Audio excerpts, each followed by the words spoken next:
today we're going to talk about room sprays and the dangers of room sprays and all of the toxins and chemicals that are in them. How to make your own. Yeah, we're going to give you a natural way to do it. So we have 3 room sprays that we want to show you. And so the first one that we found is actually like a candle brand, so they have a lot of different fragrances. But we could not find any information on any ingredients. There's no ingredient label on it. It didn't give it on their website or any FDA regulated websites. Yeah, we couldn't find anything. So right away, that's a little scary. So one ingredient that's probably always going to be in it is fragrance And alcohol. And alcohol. So don't know about that one. Kind of scary. All right, so then the next one we have, there's no ingredient label on that either. So what did we do? So we researched it. We did. We researched it and we found out that this one at least probably has fragrance in it. And anytime you see fragrance, it's basically a whole bunch of chemicals that they don't want to tell you what's in it.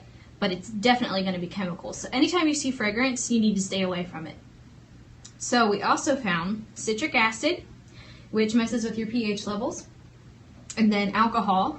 Alcohol in anything is not really going to be good for you. And then we found several ingredients that end in ETH. And that's another easy thing to look for, is anything that ends in ETH is not going to be good for you. So if you can't pronounce it or don't know what it is, try to research it, and most likely, 9 times out of 10, it's most likely not good for you. That's right. And they even say if it has more than 7 ingredients in it, you might want to stay away from it. So, okay, and then the next thing we have is a shooter deodorizer spray. And this one actually had an ingredient label on it. So we found that this one has water in it. It also has alcohol in it, which is not good. And then it also says it has odor eliminator derived from corn. We looked it up and it said nothing further, which kind of gives us the indication that it might not be something natural. Right. If you can't see where it's from or what part of the corn, or even if the corn was made in a certain area or a certain derivatory, it's probably not a good thing for you to use. Right. And then the last ingredient they listed is fragrance. So you definitely want to steer away from that.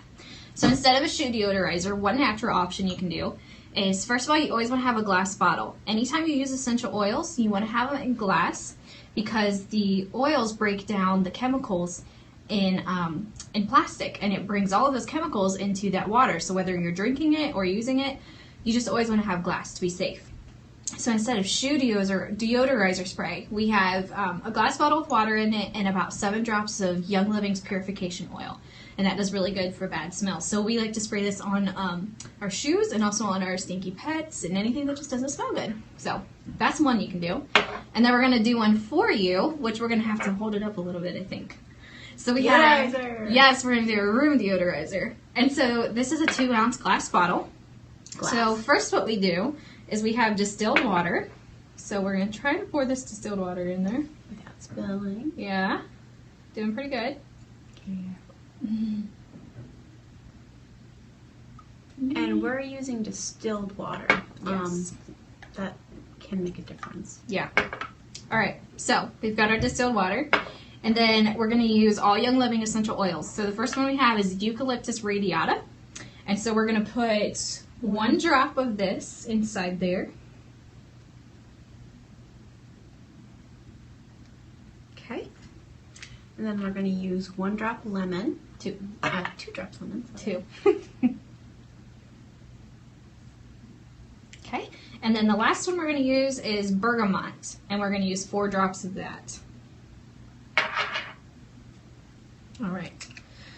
So then we're going to put the lid on, and they say you shake it up really good to get everything mixed in.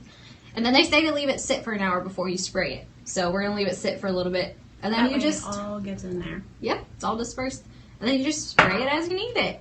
So there you go. There's a natural option to room deodorizer without using all the nasty, unknown chemicals in the store-bought room sprays. So it's cheaper, it lasts longer, it's all natural, and if your kids get a hold of it, you don't have to worry about calling poison control. That's right.